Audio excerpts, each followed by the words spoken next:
Jangan kita sibuk sangat dengan dunia. Kita bagi hanya 10% saja untuk agama kita, ataupun 1%, ataupun tak ada langsung bagi. Qul hadhihi sabili ad'u ila Allah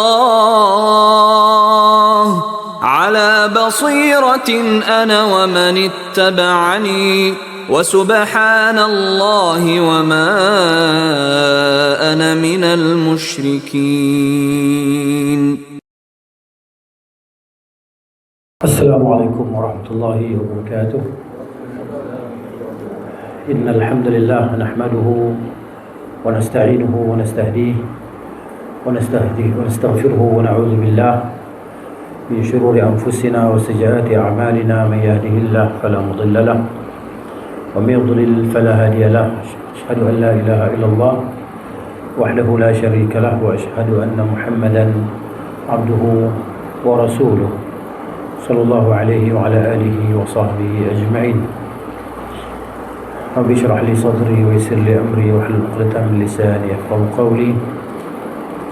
Ya ayyuhalladzina amanu taqullaha haqqa tuqatih wa la tamutunna illa wa antum muslimun. Ya ayyuhan nasu taqu rabbakum alladzi khalaqakum min nafsin wahidah wa khalaqa minha zawjaha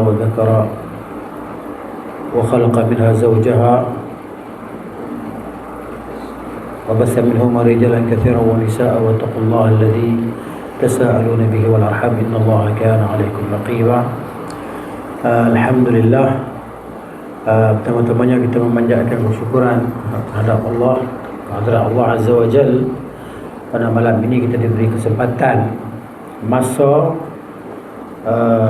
peluang dan kesihatan serta taufik lah. Yang paling utamanya taufik daripada Allah Subhanahu wa ta'ala untuk kita sama-sama hadir dalam majlis halaqah ilmu. Kita baca kitab Sahih Targhib wa Tarhib, susunan oleh Syekh Al-Albani rahimahullah ta'ala, yang mana kitab asalnya adalah daripada Syekh Al-Hafiz Al-Imam Al-Munzir bin Abdul Qawi rahimahullah ta'ala, yang lahir pada tahun 581, yang wafat pada tahun 656 Hijrah. Jadi pada malam ini kita masih lagi dalam Kitabul Ikhlas, Kitabul Ikhlas, hadis-hadis yang membicarakan tentang ikhlas. Nombor 8, ada yang ke-8 ya. Kitab ni hakikat dia boleh di-download daripada internet lah. Boleh download, kalau lah handphone kita boleh download lah. Tulis di situ Sahih Targhib wa Tarhib, maknanya kita boleh download. Dia ada 4 ataupun 5 jilid lah, kan? Sahih, lepas tu dia ada dhaif dia. Di sini Syekh mulakan dengan yang sahih lah. Hadis yang ke-8, wa an Abi Umamah qala, daripada Abi Umamah katanya, ja'a rajulun ila Rasulillah sallallahu alaihi wa alihi wasallam faqala ara'aita rajulan ghaza yaltamisu al-ajra wa dhikra ma lahu, faqala Rasulullah sallallahu alaihi wa alihi wasallam la shay'a lahu, fa'adaha 3 mirarin ويقول رسول الله صلى الله عليه وسلم لا شيء له، ثم قال إن الله عز وجل لا يقبل من العمل إلا ما كان له خالصا وابتغي به وجهه. رواه أبو داود والنسائي بإسناد جيد. Hadis Abu Umamah, dia kata, telah datang seorang lelaki bertemu Rasulullah SAW, lalu dia bertanya, dia kata, Ara'aita ay akhbirni, ceritakan kepada saya tentang seorang laki-laki yang pergi berperang, yang dia itu nak pahala dan dia nak nama. Pahala pun nak, nama pun dia nak juga. Ini berkaitan dengan qasad. berkaitan dengan niat, kan? Kehendak. Jadi kita tahu ikhlas tu dia ada beberapa istilah lah, beberapa makna adalah istilah. Di antara makna dia adalah istilah ikhlas tu adalah ifradullahi ta'ala bitta'ah, kita mengisahkan Allah Ta'ala pada ketaatan. Itu makna ikhlas. Di antara makna ikhlas itu ada beberapa makna lagi lah. Jadi orang ni pergi berperang, dia nak nama dan dia nak pahala. Apa yang dia dapat? Ya, dapat dua-dua ke? Ataupun dapat pahala sahaja, ataupun dapat nama sahaja, ataupun tak dapat apa? Maka Rasulullah menjawab, tak ada apa-apa baginya. La syai'a lahu, tiada sesuatu baginya. Tak ada apa? Kosong. Ya, tak ada pahala lah maknanya. Ya, maka dia tanya 3 kali. Nabi jawab yang sama juga. La syai'a lahu, tak ada pahala baginya. Ya, tak ada kebaikan baginya. Kemudian Nabi sambung, Nabi kata, sungguhnya Allah Azza wa Jal tidak menerima daripada sesuatu amalan itu melainkan sesuatu yang ikhlas, yakni semata-mata kerana Allah, yakni ubtughiya bihi wajhuhu, yang diharapkan dengan amalan itu hanya wajah Allah, keredaan Allah. Sebab Allah Ta'ala kata, ana aghna syuraka'i 'ani syirki, aku ni yang terkaya di antara para sekutu, kan? Man amila amalan asyraka ma'i ghairi taraktuhu wa syirkahu. Barang siapa yang beramal dengan satu amalan yang dia sekutukan amalannya dengan selain aku, dia nak pahala daripada aku, dan dia nak juga, dia ada harapan juga daripada selain aku, maka aku tinggalkan dia dan sekutu dia. Mana mesti hanya semata-mata kerana Allah. Sebab niat dia kan sesuatu yang amat penting lah. Dia titik tolak amalan kita, sama ada amalan tu dia akan dapat pahala ataupun amalan tu dia jadi kosong. Kan di akhirat besok kita sangka kita dah bawa banyak dah amalan pahala kita. Tiba-tiba Allah Ta'ala kata, wa qadimna ila ma 'amilu min 'amalin faja'alnahu haba'an manthura. Surah Al-Furqan ayat 23. Ya, Allah kata, kami tunjukkan segala amalan yang mereka kerjakan semasa di dunia, dan kami jadikan amalan mereka itu seperti debu yang berterbangan. Pertamanya kerana tak cukup syarat qabulul amal lah. Syarat qabulul amal kita kata pertama Islam lah. Islam. Yang kedua ikhlas. Yang ketiga muwafaqatu Nabi sallallahu alaihi wasallam atau ittiba'un Nabi. Mesti ada tiga elemen ni, baru amalan kita akan diterima dari sisi Allah Subhanahu wa taala. Tak cukup satu, amalan tak diterima. Islam, semua orang di Islam lah. Ikhlas, ittiba', tiga ni. Ya, tak ada tiga ni, maka amalan kita jadi haba'an manthura, debu yang berterbangan, kosong, tak ada apa. Ya, pada hari itu menyesal lah. Jadi jaga niat ni penting, sangat penting lah. Sebab tu kita nak kena perhatikan niat kita, nak kena perbaharui selalu ingatan tentang niat ni. Sebab kita bukan tak tahu tentang keikhlasan, tahu, tapi kita lupa. Tapi bila kita duduk ramai-ramai macam ni, kita bersembang macam ni, cakap macam ni, oh, ni kita bagi tazkirah. Ya, wa dzakir fa inna dzikra tanfa'ul mu'minin. Berilah peringatan, kerana peringatan itu memberi manfaat kepada orang-orang yang beriman, dan juga untuk orang yang bercakap sekali lah. Yang bercakap dan yang mendengar sama-sama lah dapat tazkirah tadi tentang itulah dia kebaikan tadi. Jadi hadis lah selama-lamanya. Di sini status hadis Syekh dan hadis Hasan. Baik, ada yang ke-9. Wa an Abi Darda an Nabi sallallahu alaihi wasallam qala ad-dunya mal'unatun. Dunia ini terlaknat ataupun dilaknati. Dunia, ad-dunya. Kan, maksudnya alif lam istighraq lah. Istighraq ni maksudnya masuk semua. Kan Nabi kata mal'unun ma fiha, juga dilaknati apa yang ada di dunia ini, illa, kecuali. Di situlah dia isbat tadi. Kan dia isbat. Ini uslub bahasa Arab macam itulah. Kan dia sebut isbat kemudian. Jadi bila isbat kemudian itu sajalah dia panggil al-hasar. Al-hasar ni sebut yang itu je. Kecuali. Itu satu cara. Cara yang kedua untuk orang ambil perhatian. Orang dengar tadi dia, maksudnya dia ambil perhatian apa yang Nabi dah cakap tu. Illa, bila Nabi sebut dunia dilaknati, terkejut orang. Terkejutlah dengar kan. Dunia dilaknati, bukankah kita duduk di dunia? Tapi kita pun kena laknat juga kan. Nabi kata illa, kecuali lah. Mabtughiya bihi wajhullah, sesuatu yang diqasadkan dengannya wajah Allah. Riwayat yang lain kata illa zikrullah wa mawalah, kan? Atau alimun wa muta'allimun. Maksudnya satu riwayat lain kata kecuali zikir kepada Allah wa mawalahu, dan apa yang berkaitan dengan zikir itu. Jadi maknanya kita sekarang berada dalam majlis zikir. Ini dipanggil majlis zikir. Inilah yang telah ditafsirkan oleh Nabi SAW kepada para sahabat tentang majlis zikir.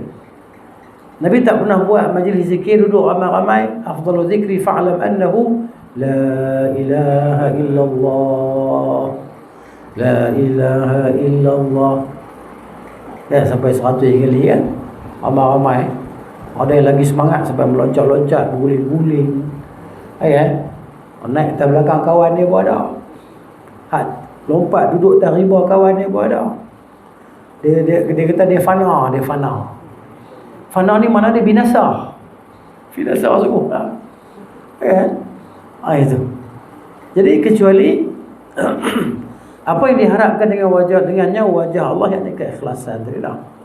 Dan juga ataupun kecuali zikir kepada Allah. Dan juga kecuali orang yang berilmu dan orang yang menuntut ilmu. Mereka itu dikecualikan daripada yang dilaknati tadilah.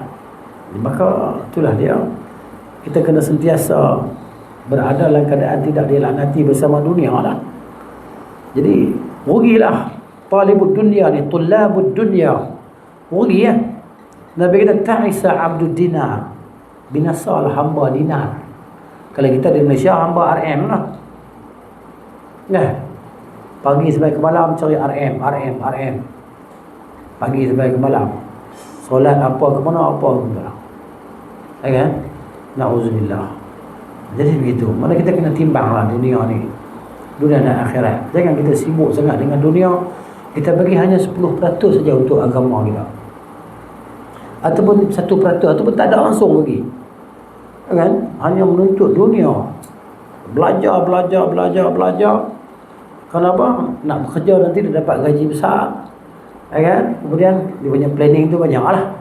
Nak buat tu, nak buat ni. Tapi yang bahagian agama dia tak ada bahagian langsung. Tak ada bahagian untuk agama dia. Orang macam ni, kita kata dia cerdik ke tak cerdik? Tak tahulah. Kan? Sampai tak tahu dia tentang agama dia. Quran pun dia tak. Kalau boleh baca Quran pun dia tak faham Quran tu apa maksud dia.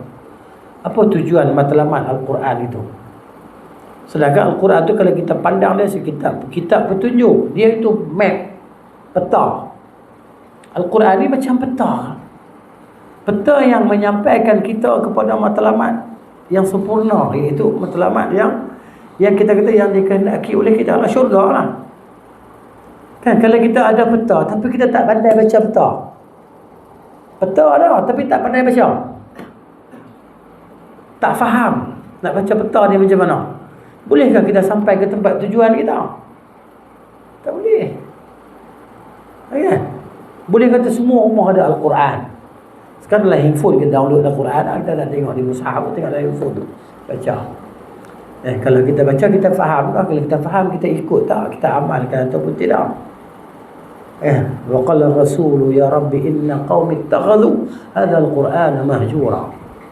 Berkatalah Rasul, Tuhanku, kaum semuanya kaum aku mereka ambil Quran ni macam tu, ditinggalkan macam tu saja.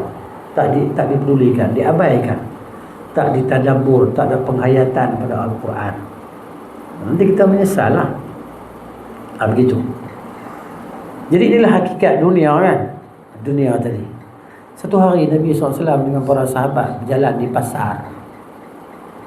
Lepas tu Nabi tengok ada kambing. Bangkai kambing tu kan. Bangkai kambing. Anak kambing yang telinga cacat. Nabi pegang, siapa nak beli ni, nak beli ni. Berapa dirham? 1 dirham, 2 dirham. Kepada Rasulullah, siapa pun tak mau. Bangkai anak kambing ni dah cacat pula. Bangkai pula. Anak kambing pula. Inilah Nabi kita dunia ni. Ya, yang manusia duk berebut-berebut. Ya, tindas sana, tindas sini. Khianat sana, khianat sini. Tipu sana, tipu sini. Kerana ni lah dunia. Itulah dia. Jadi nasallallahu al-afiyah.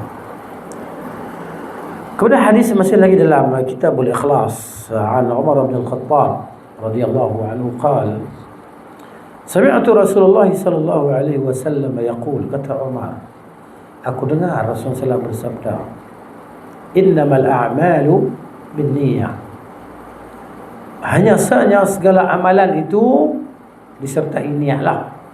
Sebab tak ada amalan melainkan dia mesti ada niat. Yang tak ada niat ni orang tak sedar lah. Tidur.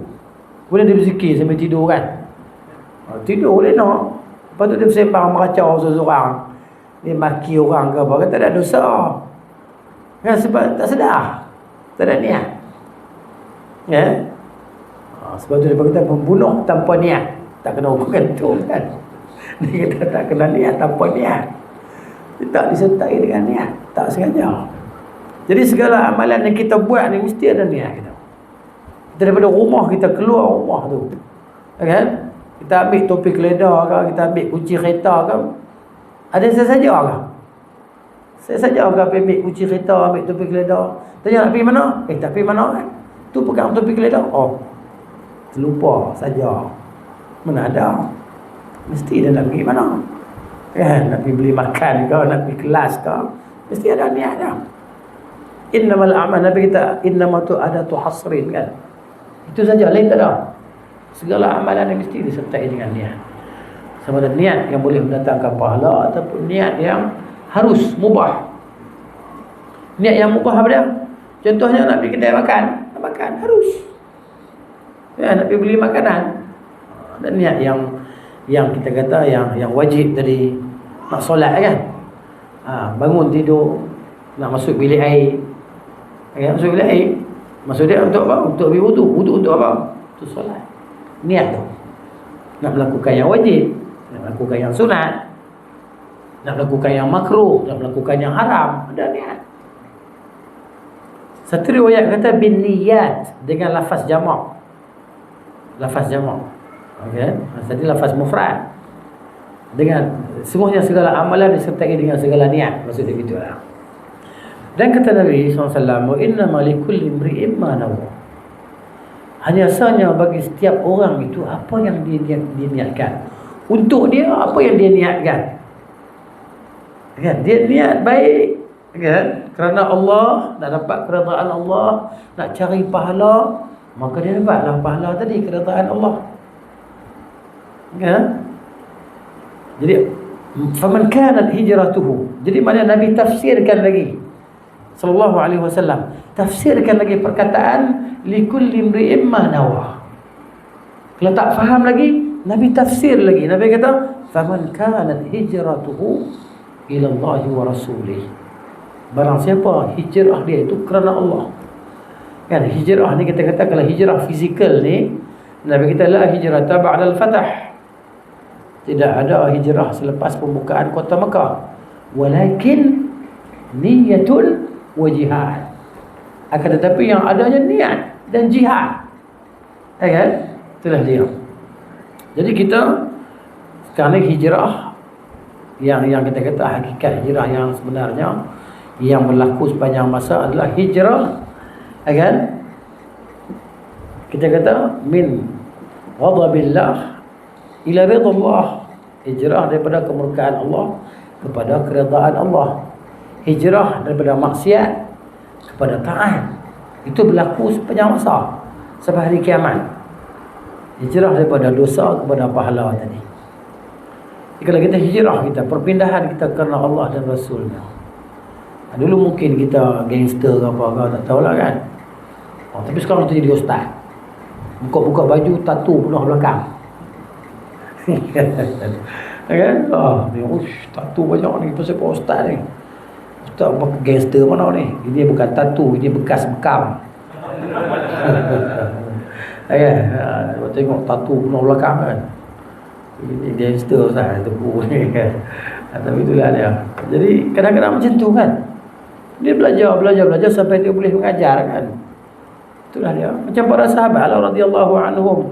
Dulunya pembunuh. Dulunya penyamun. Kan? Tapi selepas tu radhiyallahu anhu hijrah tadi. Jadi siapa yang hijrah dia kerana Allah dan Rasulnya, fa hijratuhu ila Allah wa rasulih. Maka dapatlah hijrah dia kepada Allah dan Rasulnya sallallahu alaihi wasallam. Wa man kanat hijratuhu ila dunya. Barang siapa yang perpindahan dia tu kerana dunia, untuk mendapatkan dunia, yusibuha, dia akan dapat. Kan? Contohnya, di Malaysia tak ada kerja, hijrah ke Australia. Kan, kutip buah apple, buah limau. Kan, kerja. Gaji dolar lah. Bayar dolar. Kan? Jadi mana dapatlah dunia dia tadi. Aw imra'atin yankihuha, ataupun dia hijrah kerana wanita yang nak dinikahinya. Contohnya dia ada dikenalkan dengan siapa-siapa, wanita Uzbekistan ke, kan, Tajikistan ke, stan ke mana yang Pakistan ke. Kan? Jadi dia pun nak kumpulkan duit. Hijrah kerana berkahwin dengan wanita tadi. Kan? Fa hijratuhu, maka jadilah hijrahnya ila ma hajara ilaih.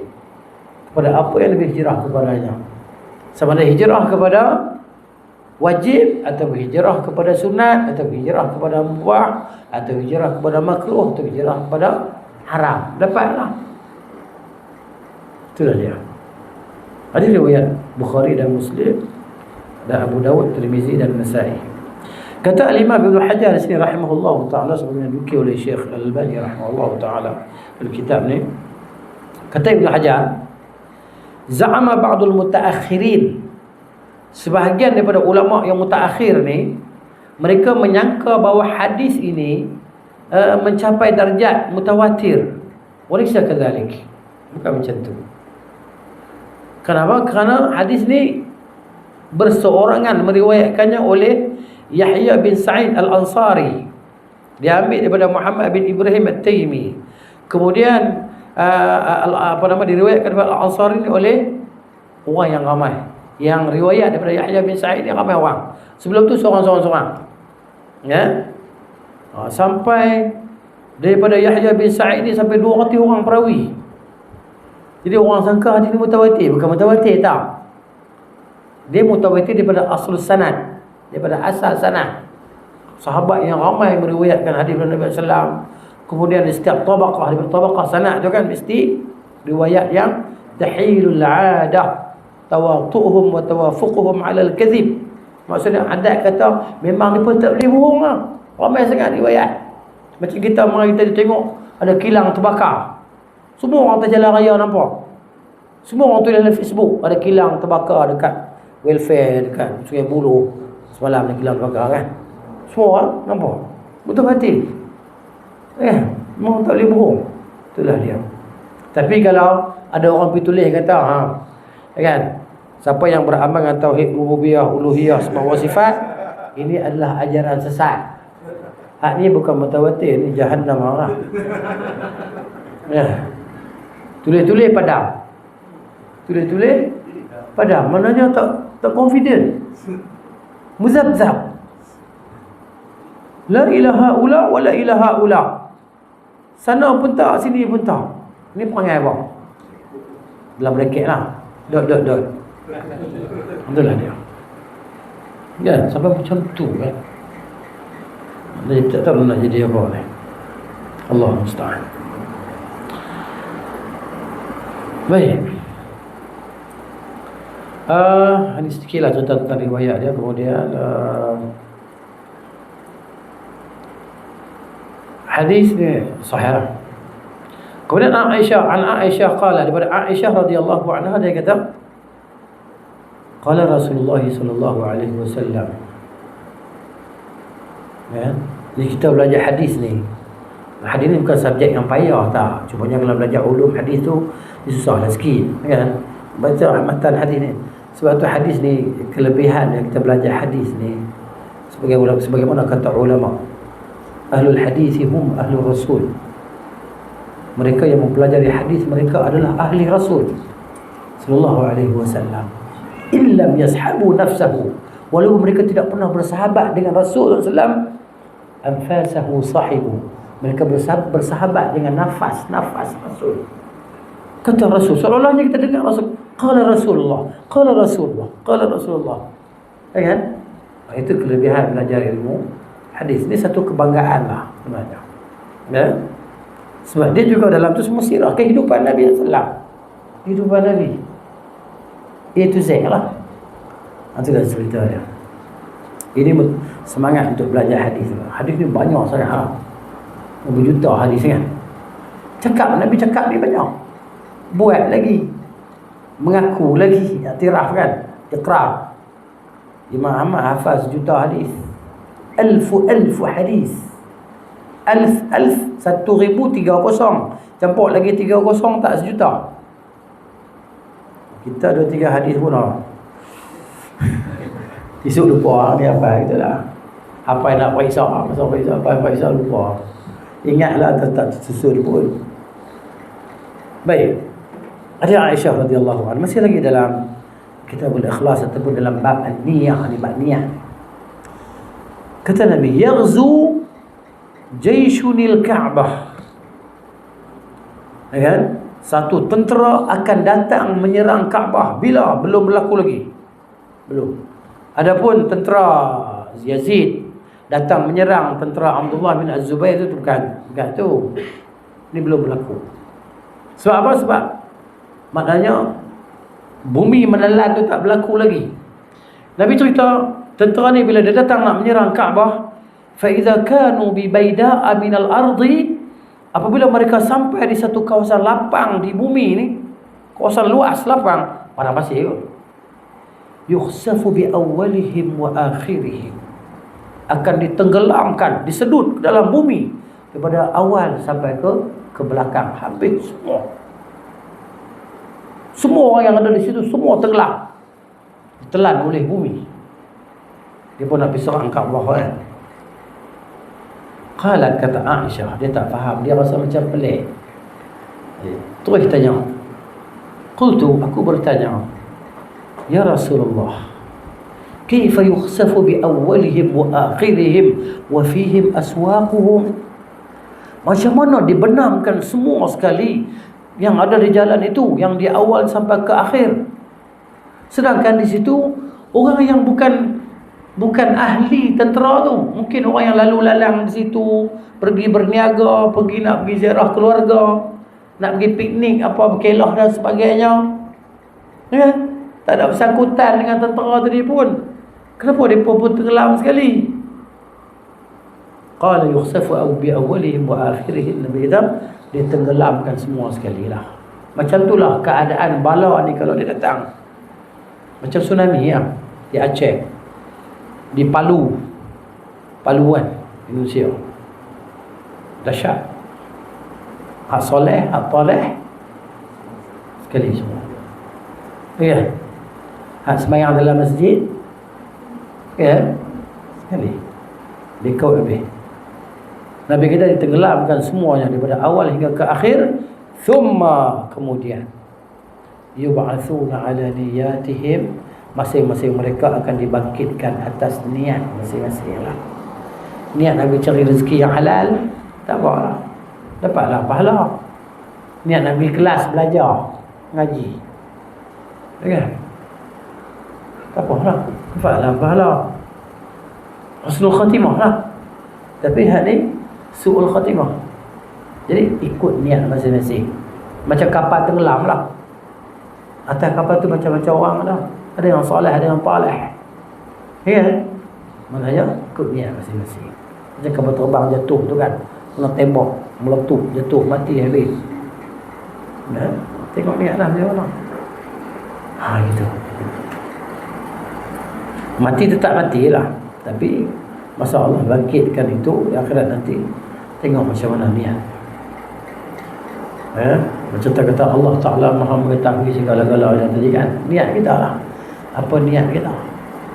Kita sebab tu mana konsep asma' wa sifat ni kita kena mendalami betul-betul lah, sebab kita nak kenal Allah. Kalau kita tak kenal Allah, kita macam mana kita nak cinta pada Allah, macam mana kita nak takut pada Allah, macam mana kita nak harap pada Allah. Tak kenal Allah. Bila kita baca ayatul kursi, Allahu la ilaha illa huwal hayyul qayyum la ta'khudhuhu sinatun wa la nawm. Sebab tu dia ayat yang paling agung dalam Quran. Kita kena betul-betul tadabbur ayat kursi itu. Padanya ada asma' wa sifat, asma'ul husna wa sifatullah al-ulya di situ. Maka di situ kita mana kita boleh menjana iman kita, mendekatkan diri kita kepada Allah. Kan? Tengok. Okay, dalam tu ada nama-nama dan ada Syekh Ibn Utsaimin rahimahullah ta'ala ditulis daripada situ, dia keluarkan dalam 26 sifat Allah Ta'ala daripada ayat Al-Kursi itu, yang mana setiap ayat, setiap sifat tu boleh kata hampir semua ayat Al-Quran, ayat Quran ada sebut nama dan sifat Allah Ta'ala. Sebab tu dia sebut ayat yang paling agung dalam Quran.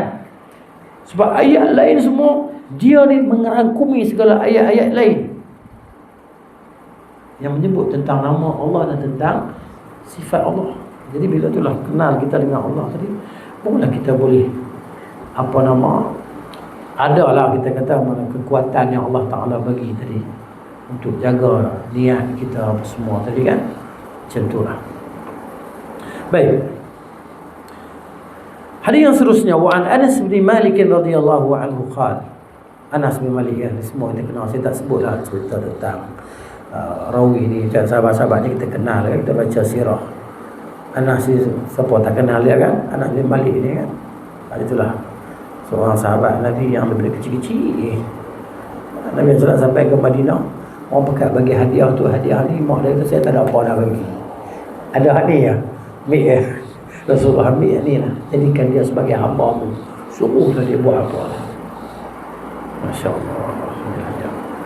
Dan Nabi doakan untuk dia lah radhiyallahu anhu. Katanya, raja'na, kami kembali min ghazwati Tabuk, daripada perang Tabuk, ma'an Nabi sallallahu alaihi wasallam, bersama dengan Nabi SAW. Kita semua tahulah sejarah perang Tabuk ni kan. Dia panggil Jaishul Usrah, tentera kepayahan. Sebab masa tu panas kan, orang suka duduk musim panas ni, orang jangan keluar rumah. Kalau boleh orang duduk dalam rumah ya. Musim panas, terik kan. Yalah 40 darjah sampai 50 darjah. Panas. Jadi mana ada sahabat, kisah Ka'ab bin Malik dan dua orang sahabat lagi kan, Hilal bin Umayyah, Ar-Rabi' apa nama seorang lagi, Ar-Rabi' bin apa yang ketiga, seorang tu, dia tiga orang. Allah sebut dalam surah At-Taubah kisah dia kan, yang kita baca sampai hari ini. Jadi maknanya di perang Tabuk ni, kata Anas, kami balik daripada perang Tabuk bersama dengan Nabi sallallahu alaihi wasallam. Faqala, maka Nabi kata, inna aqwaman khalfana bil Madinah. Nabi kata ada beberapa orang, ya, beberapa kaum, beberapa orang ni lah, di belakang kita di Madinah lah. Nabi kata, ma salakna sya'ban, yang mana kita tidak melalui satu jalan di satu lereng bukit lah. Kan bukit ni ada lereng-lereng ni kan. Tidak ada lereng bukit yang kita lalui, kata Nabi sallallahu alaihi wasallam, wala wadiyan, dan tidak ada lembah wadi yang kita rentas, illa wa hum ma'ana, melainkan mereka tetap bersama dengan kita, ya, kongsi pahala. Habasahumul udhur, mereka tertahan oleh keuzuran. Ya Allah Ta'ala nak beritahu tentang orang fakir yang nak ikut serta tapi tak mampu.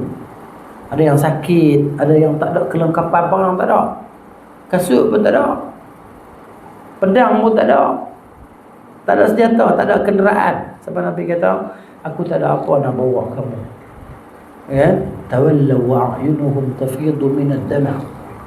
Mereka pun balik ke rumah dalam keadaan mengalir air mata. Kok-koklah Nabi boleh bawa mereka sama, koklah ada kenderaan lebih-lebih. Kami nak mati syahid juga. Nak ikut. Tak boleh. Kan? Itulah dia. Maka tawallaw balik wa a'yunuhum tafidu min ad-dam'. Sambil menangis balik rumah. Nabi kata kita tak ada apa nak buat.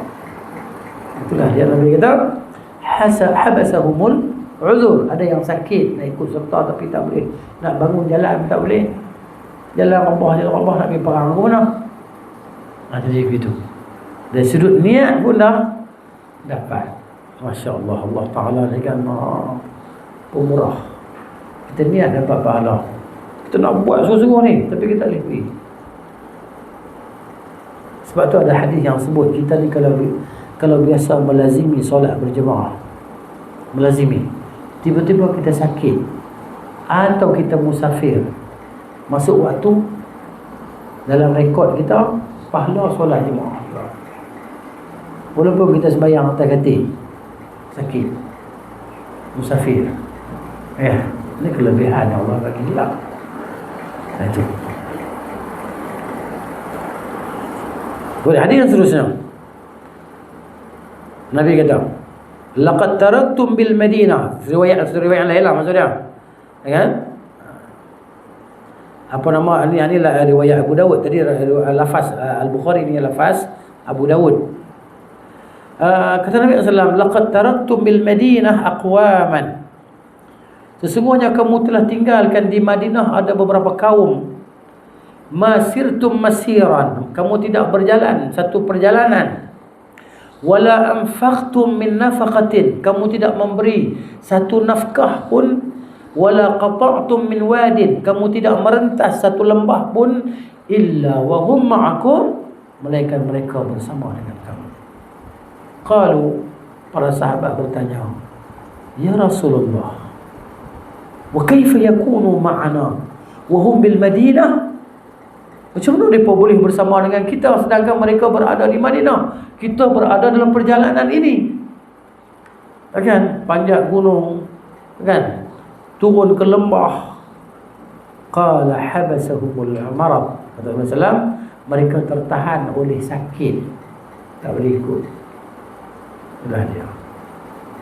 Contohnya macam kita melazimi kuliah-kuliah. Kan? Kuliah-kuliah ni kita melazimi, tiba-tiba tak dapat. Melazimi sakit juga.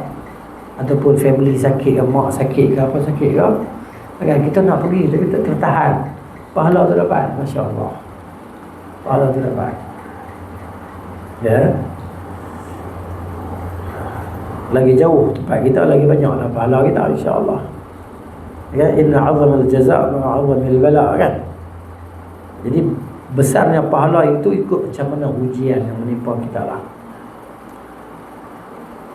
Wa an Abi Hurairah, daripada Abi Hurairah katanya, qala Rasulullah sallallahu alaihi wasallam,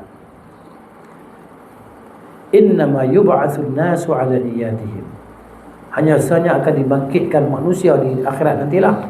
Dibangkitkan kita di akhirat nanti 'ala niyyatihim, ikut niat masing-masing. Oh, itu penting niat tadi tu. Nak kena jaga niat. Kan? Kerana kalau kita mati di akhir kehidupan kita, apa niat kita dalam amalan tersebut? Niat pahala lah. Niat riak lah. Dosa tadi. Ada riwayat Ibnu Majah dengan sanad yang hasan. Kemudian Ibnu Majah juga meriwayatkan hadis daripada Jabir. Kan? Melainkan dalam riwayat ini disebut yuhsyarun nas. Tadi disebut innama yub'atsu, ini disebut yuhsyaru, dihimpunkan manusia mengikut niat masing-masing. Wa an Abi Hurairah, dan daripada Abi Hurairah pula dia kata, qala Rasulullah sallallahu alaihi wasallam, inna Allah la yanzuru ila ajsamikum. Sesungguhnya Allah tidak melihat kepada tubuh badan kamu.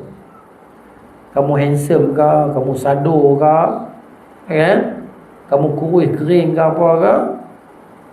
Wala ila suwarikum, Allah tak pandang kepada rupa kamu.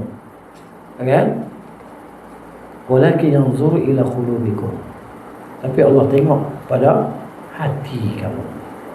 Wa asyara bi asabi'ihi ila sadri, disyaratkan dengan jari-jarinya ke dadanya.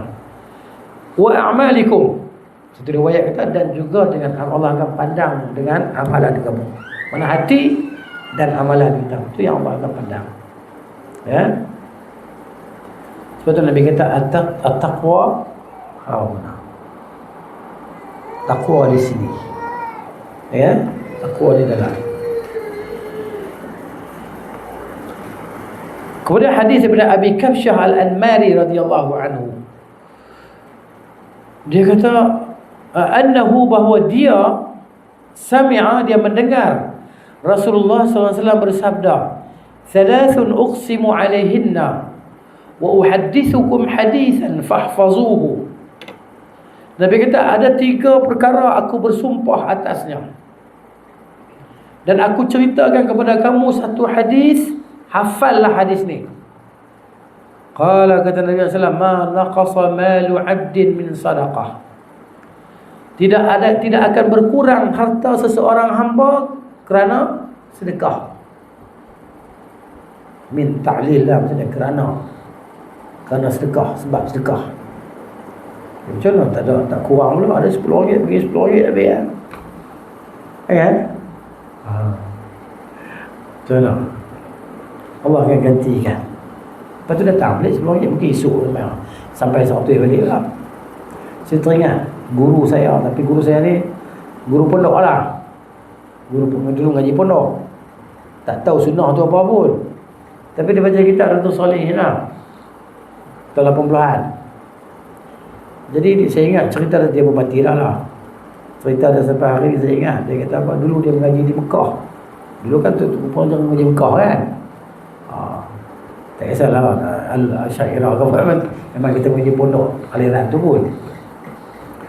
Jadi dia cerita dalam kelas ni lah, di Mekah keputusan bekalan, duit habis, duit tak ada. Jadi dia mengaji ni hadisnya, ma naqasa sadaqatun min malin, ma naqasa malu 'abdin min sadaqah. Harta seorang hamba tidak akan berkurang dengan sedekah. Dia kata tinggal 10 rial, duit tinggal 10 rial. Ya, dah ni macam ni. Buat penuri. Dia kata kat kawan dia, aku ada 10 rial, jom aku belajar makan. Sikit 10 rial tu ya. Hadis lah. Belajar kawan makan. Ya, habis 10 rial. Sehari masuk masjid, sehari parak pagi dia, ya walad ta'an, dapat 100 rial. Jadi cerita tu berpuluh tahun tu, 80, lebih kurang tu 88 kot, itulah 8889. Ya, satu pondok belajar. Pengalaman dia kan. Saya rasa benda ni mungkin berlaku antara kita, mungkin berlaku kan. Jadi sifat kedekut, tamak tu kan, bahaya. Tamak dan kedekut ni bahaya. Penyakit, apa tu penyakit? Dia penyakit dalam diri kita, sebab susah nak ubat ni. Penyakit tamak ni susah nak ubat, melainkan dia betul-betul belajar dan menghayati ilmu tadi dan beramal dengan ilmu. Kan? Sadaqah Rasulullah SAW. Rasulullah bercakap benar. Ma naqasa malu 'abdin min sadaqah. Kita, kata Syekh masyhur Namuli Albani, Syekh masyhur, dia kata apa? Kita bila kita mula jadi bakhil, bila kita mula ada anak lah, bila kita dah berkahwin, kita dah ada anak, tu masa kita start jadi bakhil. Nak keluar nak sedekah, alah, anak ada rumah, susu tak ada. Kan? Start. Anak di rumah pun nak makan, Masuk balik. Ada juga kan tabung masjid dia bawa keluar 100 ambil balik. Okey. Ambil 99 ringgit balik. Pernah tengok? Kan dulu kan dia bawa kutip duit kan, orang tu tolak tabung Jumaat tu kan. Kita mata jahat juga. Ambil balik.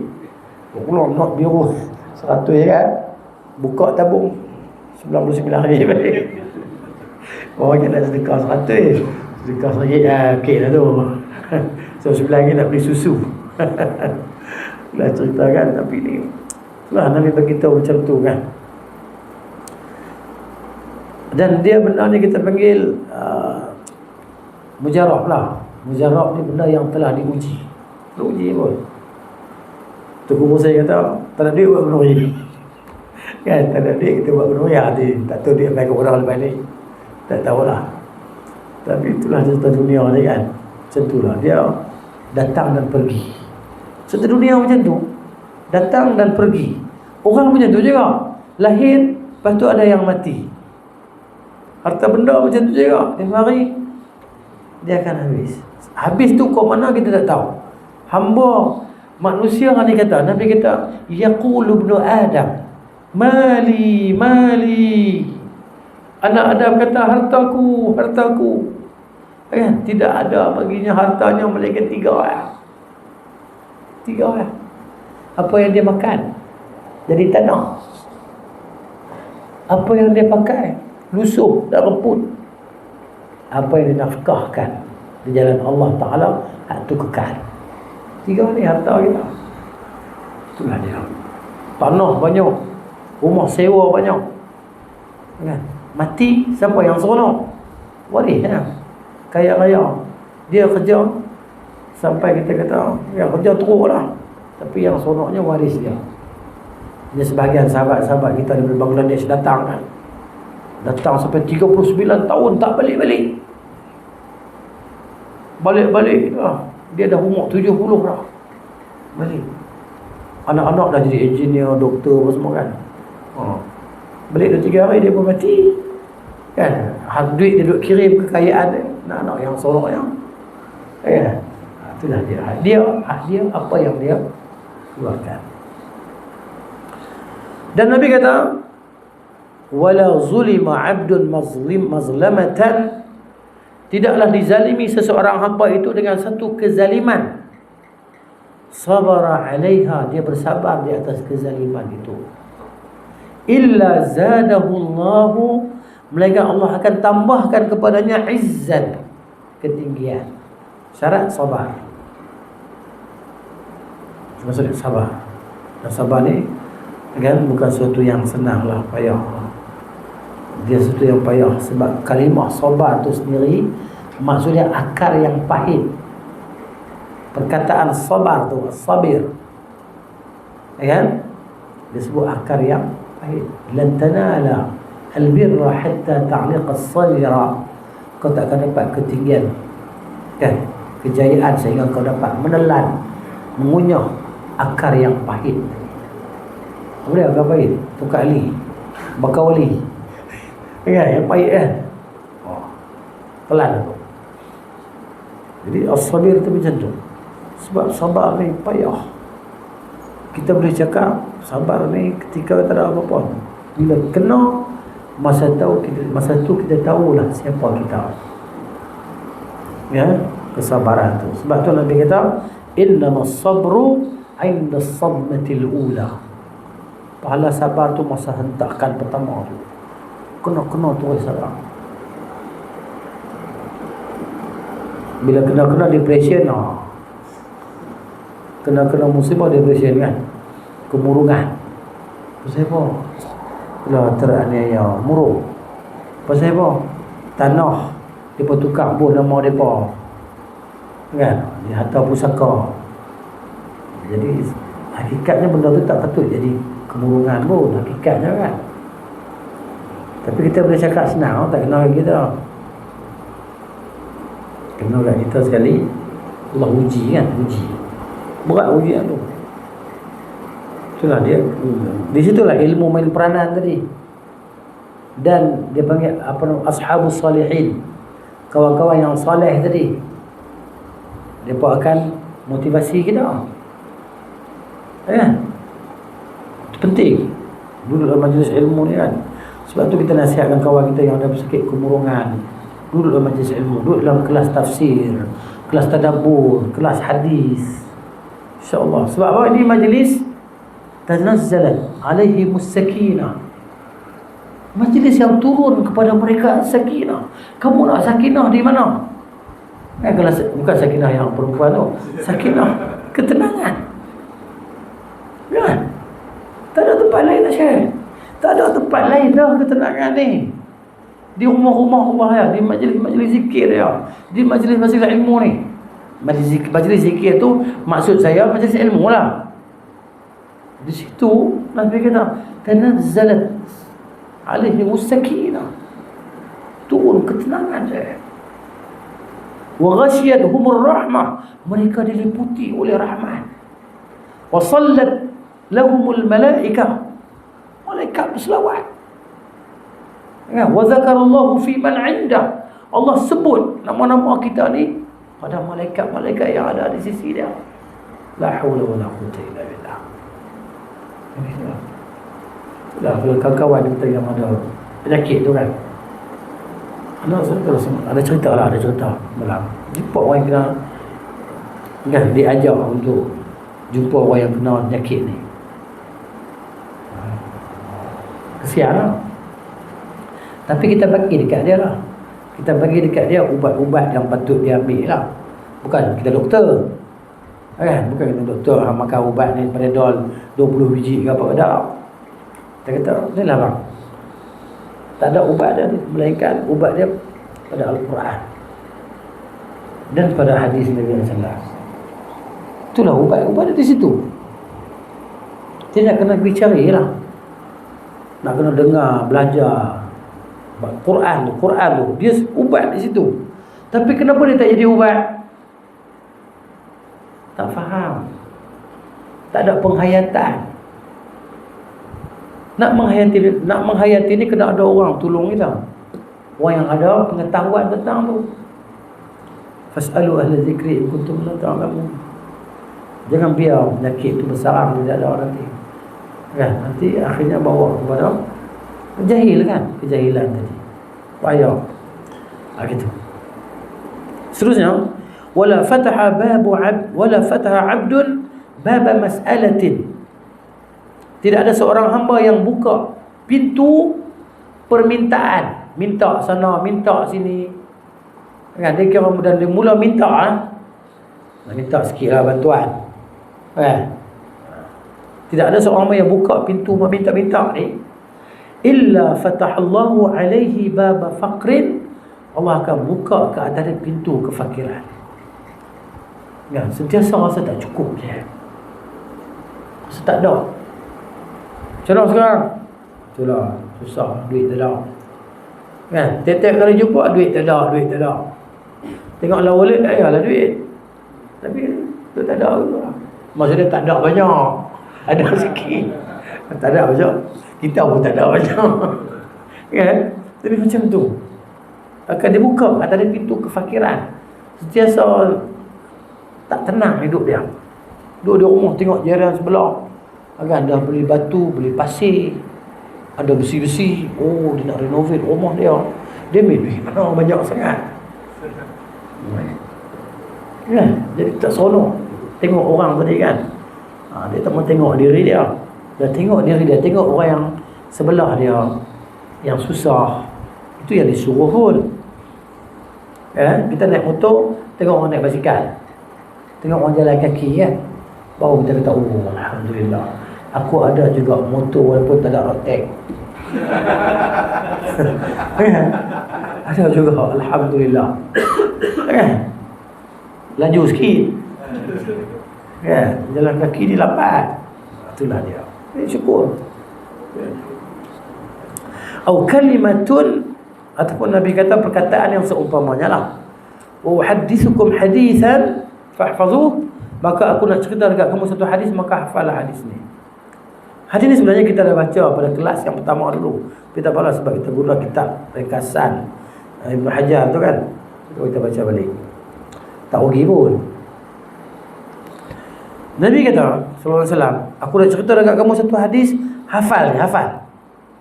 Innamad dunya li arba'ati nafar. Dunia ni Nabi kata untuk 4 jenis orang. Dan kita ni, semua kita ni tak keluar daripada 4 jenis orang ni.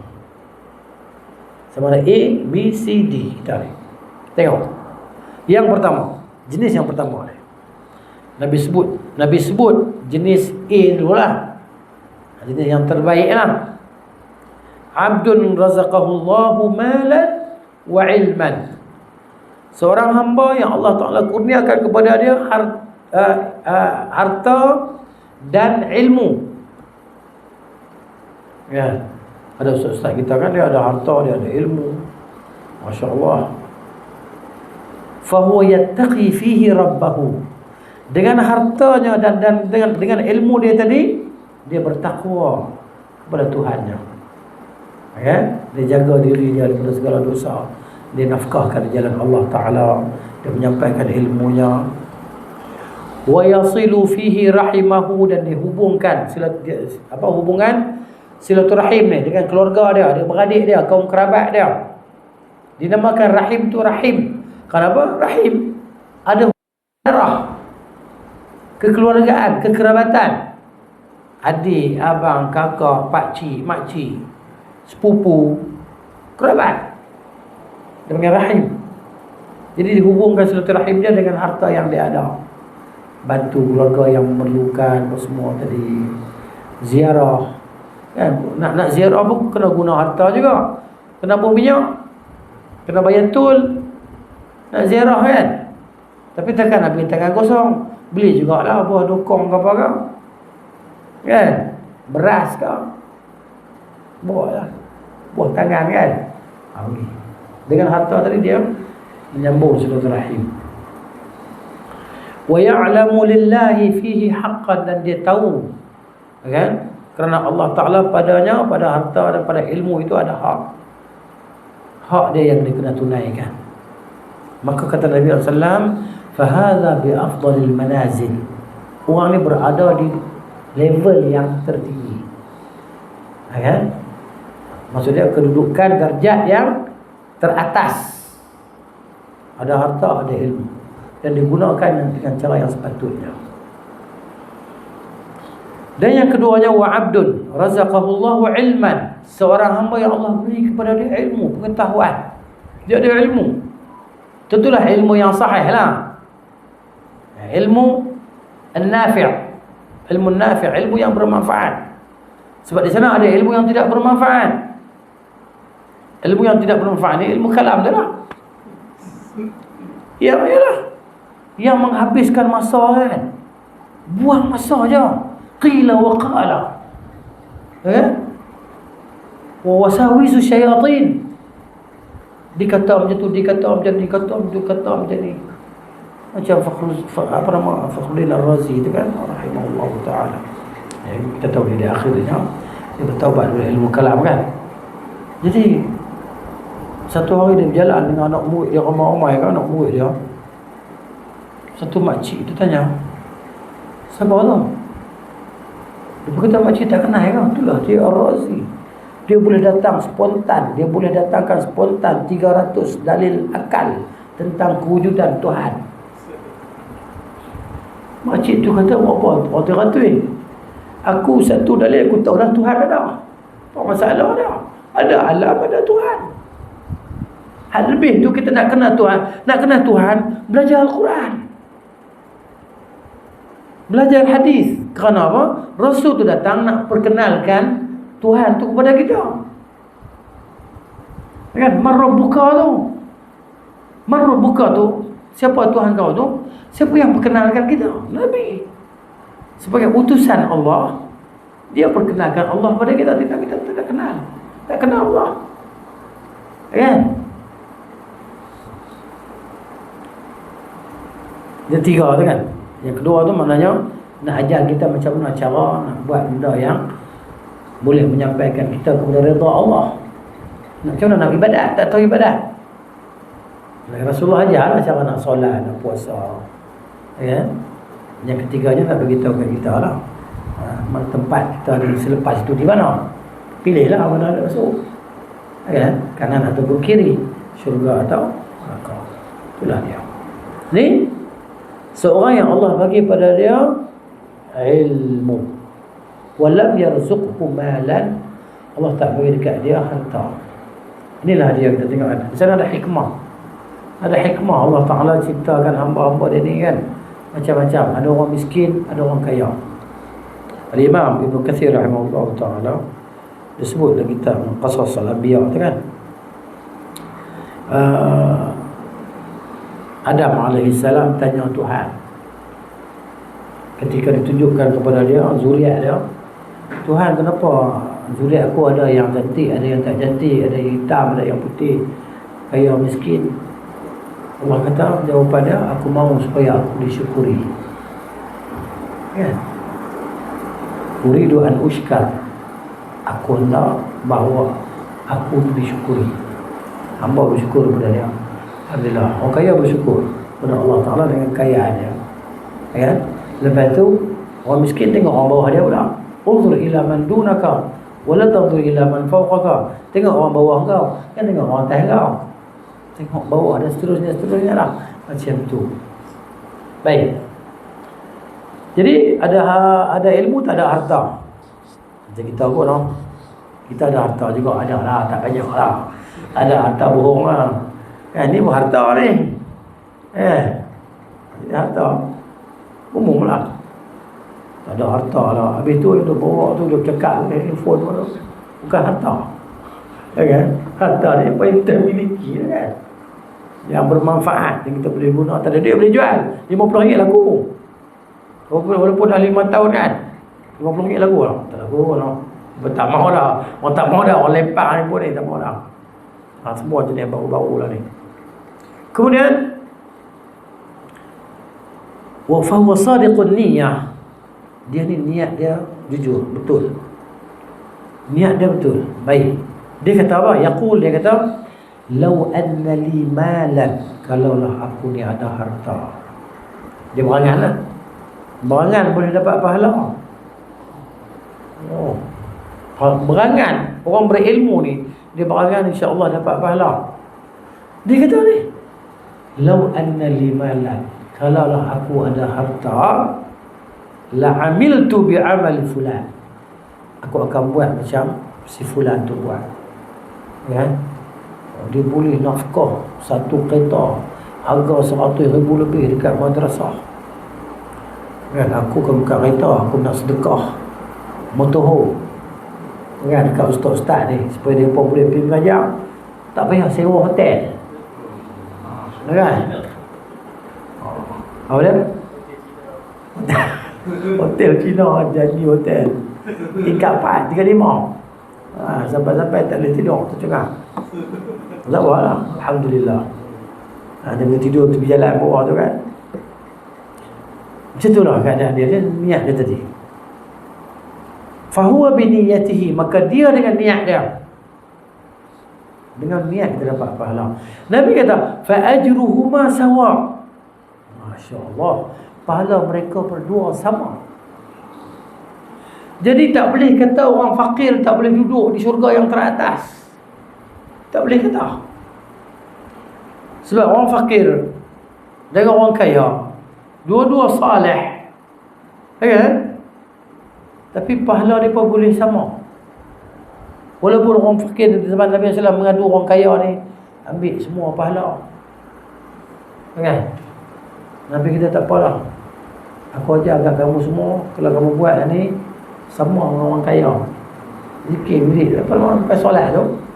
Subhanallah 33, alhamdulillah 33. Allahu akbar 33 atau 34 campur la ilaha illallah tu campur Allahu akbar lah. Ada dua riwayat kan. Satu kata kita habiskan yang 34 tu Allahu akbar juga. Dia kata la ilaha illallah wahdahu la syarikalah kan. Sebenarnya buat tu. Orang kaya pun dia pun mengaji juga. Dia pun tak tinggal juga, ikut latihan habis. Orang miskin rasa mereka ni tertinggal. Tapi tak. Berpandu pada hadis ni Nabi kata fa'ajruhum sawa. Pahala mereka sama. Orang kaya mati syahid, orang fakir mati syahid. Berada di manzilah yang teratas lah. Walaupun orang fakir masuk setengah hari ke dalam syurga sebelum orang kaya. Setengah hari sekejap lah. Tak 500 tahun. Satu hari 1000 tahun. Di mahsyar 50,000 tahun. Tunggu 50,000 tahun. Tunggu saja. Ya.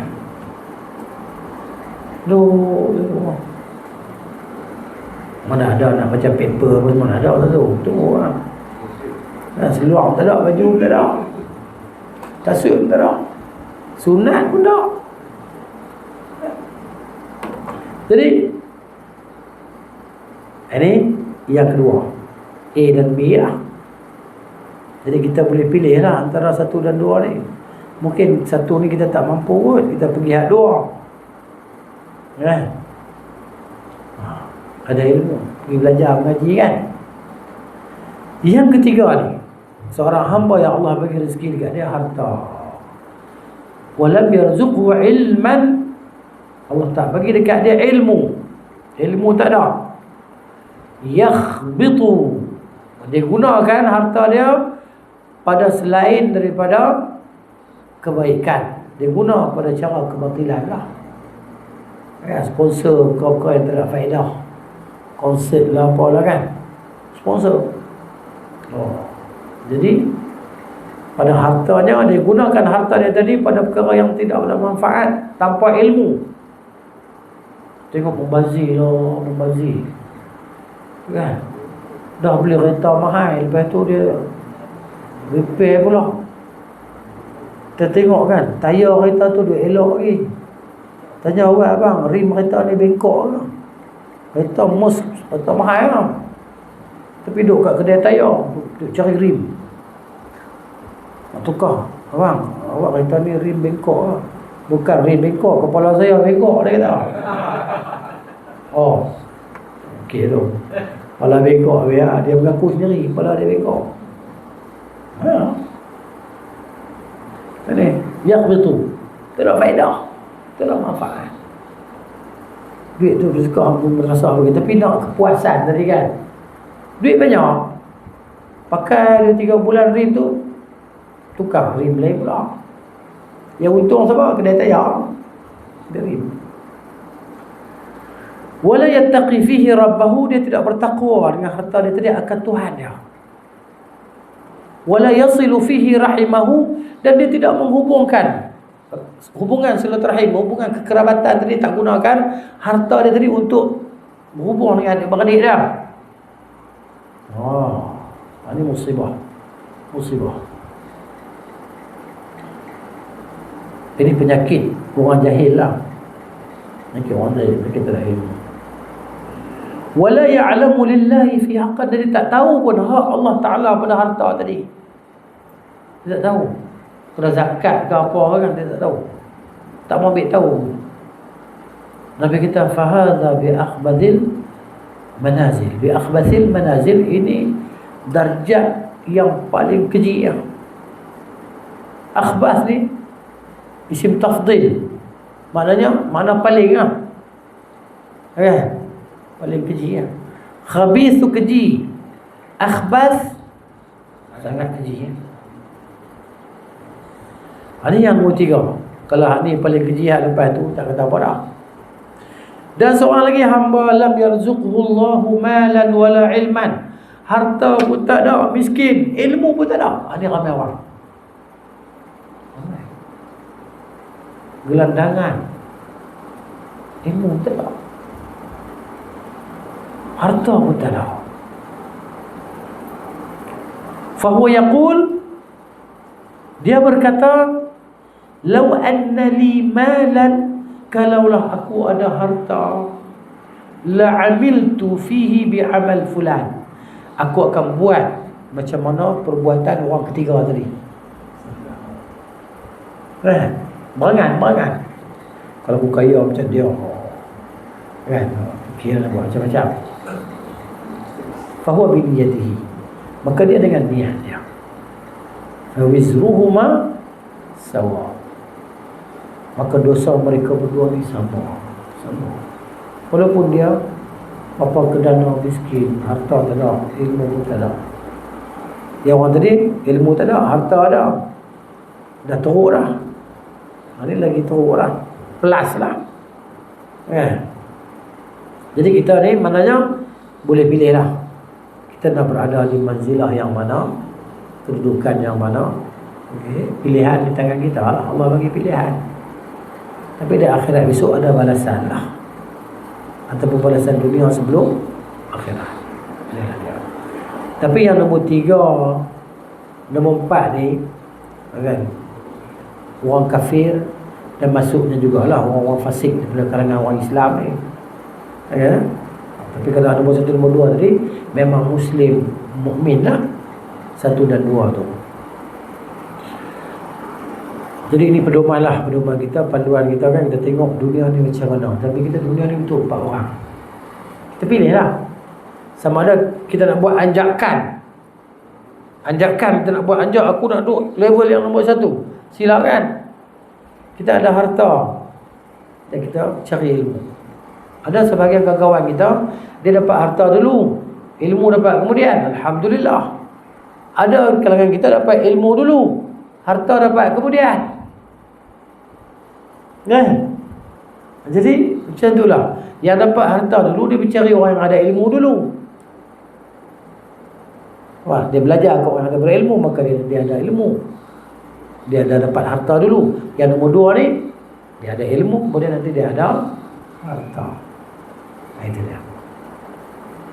Baik, seterusnya kata Rasulullah sallallahu alaihi wasallam, "Mathalu hadhil ummah." Sama dengan hadis di atas lah, ya. Jadi kita baca terjemah je lah. Hadis dia sama, lafaz dia lain sikit lah, makna dia sama. Perumpamaan umat ini seperti mana 4 orang. Seorang lelaki yang Allah beri pada dia harta dan ilmu, dia beramal dengan ilmu dia, dan pada harta dia menafkahkan pada hak harta dia tadi. Dan seorang lelaki yang Allah beri pada dia ilmu, Allah tak bagi dia pada dia harta, dia kata, kalau aku akan macam si fulan tadi, ada ilmu, ada harta tadi, aku akan buat macam mana dia buat. Kata Nabi SAW, dia pun dapat pahala sama lah, kan? Begitu juga seorang lelaki yang Allah beri pada dia harta, tak beri padanya ilmu, kan? Dia sembrono dalam harta dia.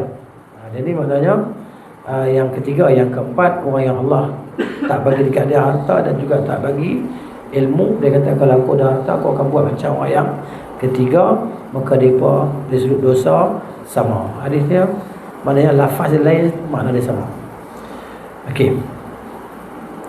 Kemudian dalam hadis Ibnu Abbas radhiyallahu anhuma, anna Rasulullah sallallahu alaihi wasallam qala fima yarwi an rabbih azza wa jal, pada apa yang Nabi riwayatkan daripada Tuhannya azza wa jal. Hadis kursi. Hadis kursi.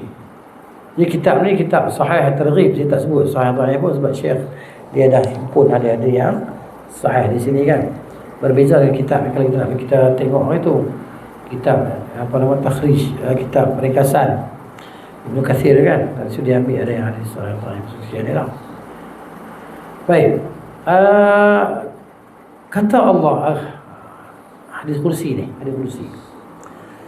Sesungguhnya innallaha katabal hasanati wa sayiat. Sesungguhnya Allah Taala tulis segala kebaikan dan tulis segala keburukan. Ya. Maknanya kebaikan ada, keburukan pun ada, termaktub. Thumma bayyana dhalika fi kitabih. Kemudian Allah Taala jelaskan keburukan dan kebaikan itu dalam Al-Quran, kitabnya. Ya, Allah ciptakan kebaikan, Allah ciptakan keburukan. Ya, cuma yang tak disandarkan keburukan itu pada Allah lah, sebagai adab kita kepada Allah Azza wa Jalla. Ya, contohnya Allah cipta iblis, kan. Allah cipta iblis, tapi iblis yang pilih nak jadi jahat.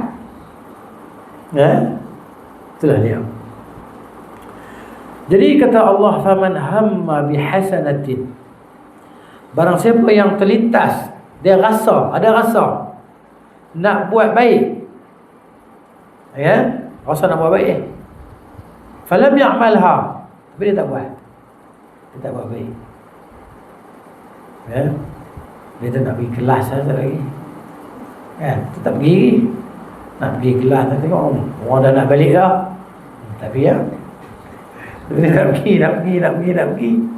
Ya, tak pergi. Jadi Allah Ta'ala tulis satu hasanah kamilah, pahala yang sempurna satu lah. Tak buat, baru rasa nak buat. Fa'in hamma biha, kalau dia berasa nak buat tadi, fahamilah, lalu dia buat. Kataballahu 'indahu 10 hasanatin. Allah tulis di sisinya 10 hasanah, 10 kebaikan. Kita rasa nak buat, kita buat, dapat 10. Ila 700 di'fin, sampai kepada 700 kali ganda. Tak, bukan dekat itu saja. Ila adhafin kathirah, kepada gandaan yang banyak, tak terhitung. Yang Allah sebut dalam Quran tu, mathalul ladzina yunfiquna fi sabilillahi kamathali habbatin ambatat sab'a sanabila fi kulli sumbulatin mi'atu habbah. Kan? Maknanya orang yang menafkah di jalan Allah Ta'ala ni diibaratkan seperti sebiji benih. Yang sebiji benih itu dia menumbuhkan 10 tangkai.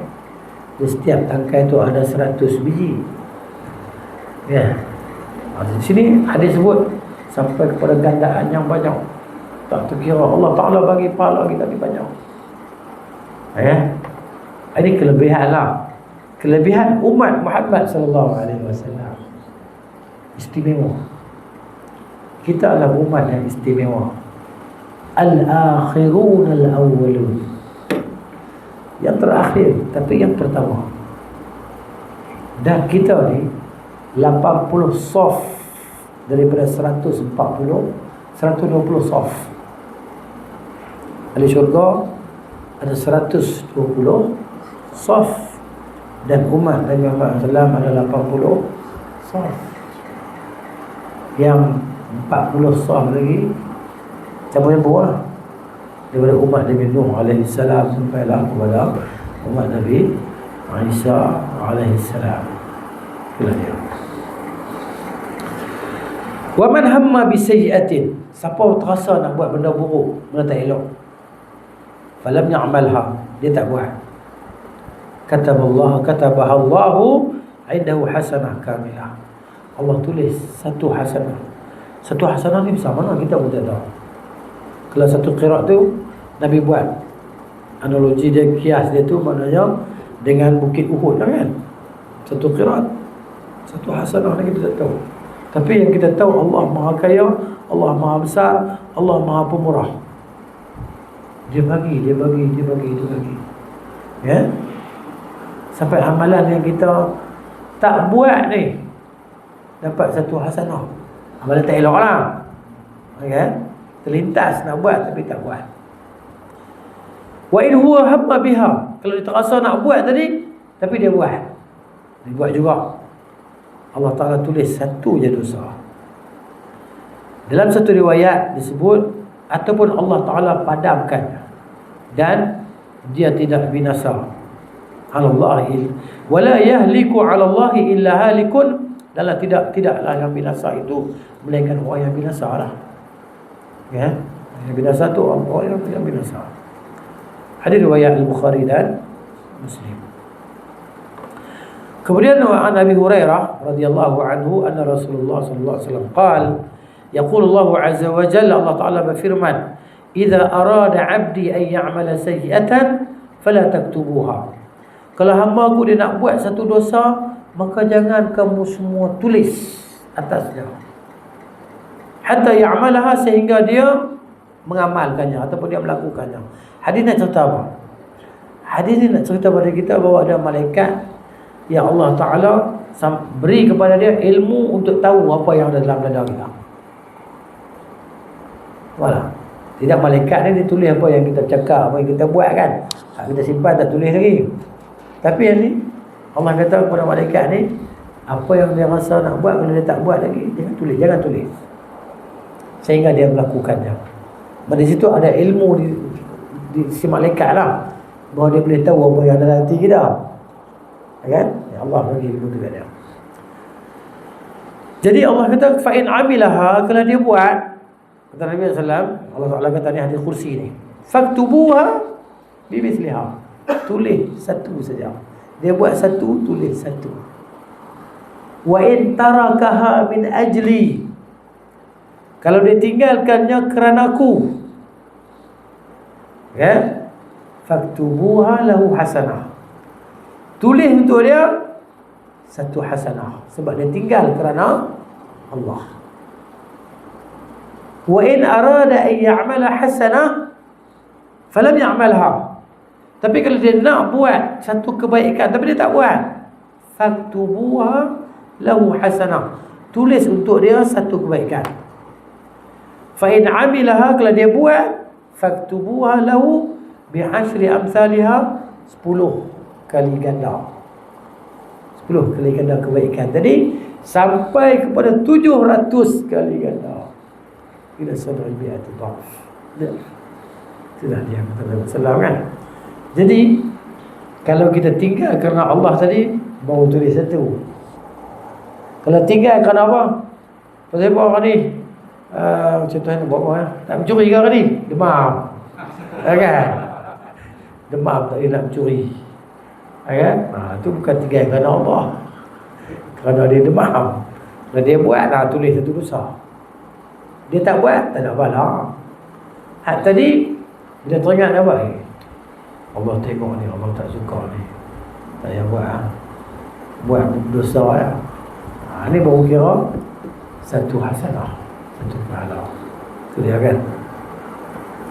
Okey, stesen dia kat mana je? Tak nampak stesen lagi lah. Sikit. Sikit. Jauh, sekitar jauh mana dekat lah. Okay. Kita tengok lenguh tu kan, sengit sana, sengit sini ya. Mata pun mungkin nampak 4 lah. Okey, satu riwayat Muslim kata Rasulullah, man hamma bihasanah, sama juga dia, lafaz dia lain. Barang siapa yang nak buat kebaikan tapi dia tak buat, ditulis baginya satu kebaikan. Barang siapa yang nak buat satu kebaikan, dia buat, ditulis baginya 10 kebaikan sampai kepada 700 kali ganda. Barang siapa yang dia nak buat satu keburukan tapi dia tak buat, tak ditulis untuknya. Kalau dia buat, baru ditulis. Jadi macam mana kita nak satukan antara hadis ni? Kan? Tadi kata tak ditulis untuk dia, tak tulis apa-apa. Jadi maknanya bila dia tinggal kerana Allah, baru ditulis untuk dia satu pahala. Bukan tinggal kerana benda lain. Kan? Saja malas nak buat, malas.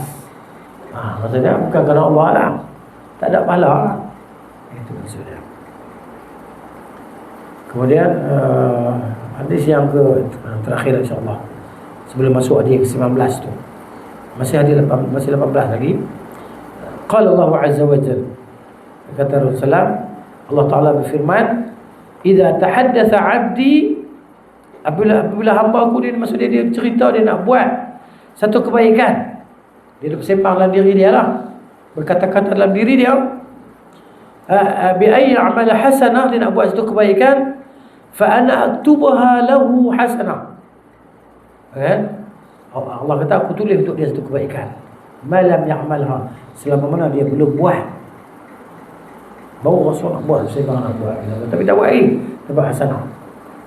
Fa idza 'amilaha, maka apabila dia beramal dengannya, fa inni aktubuha lahu bi 10 amsalha, aku tulis untuk dia 10 kali ganda kebaikan.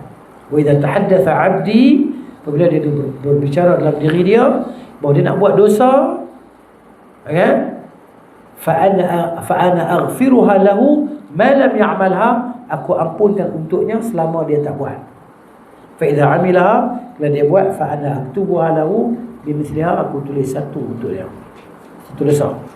Wa in tarakaha, kalau dia tinggal, faktubuha lahu hasanah, Maka tulislah untuk dia satu, innama tarakaha min jaraya. Kenapa? Dia tinggalkannya min ajli, kerana aku. Bila dia tinggal dosa tadi kerana Allah, baru ditulis untuk yang satu pahala. Itu cerita dia lah. Dan hadis yang ke-19. InsyaAllah kita sambung lagi lah. Ya? Boleh kau je kan? Cukup kan? Boleh. Yalah, esok nak kerja lagi kan? Esok tak cuti lagi kan?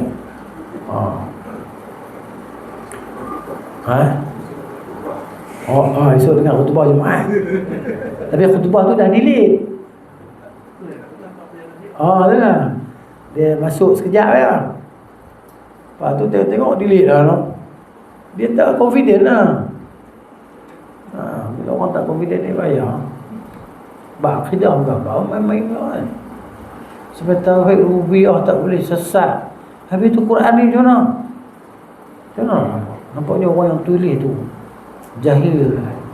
Tahap apa? Kejahilan tu tahap apa? Tahap orang nombor 4 tadi. Ya. Sebab tahap tu Allah musta'an.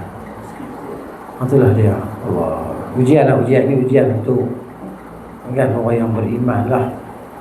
Tak ada ujian, tak ada kemanisan. Kan? Jadi huwallazi khalaqal mauta wal hayata liyabluwakum ayyukum ahsanu amala. Itulah dia. Wa sallallahu ala nabiyyina Muhammad wa ala alihi wa sahbihi ajma'in. Subhanakallahumma wa bihamdika asyhadu an la ilaha illa anta astaghfiruka wa atubu ilaik. Assalamualaikum warahmatullahi wabarakatuh.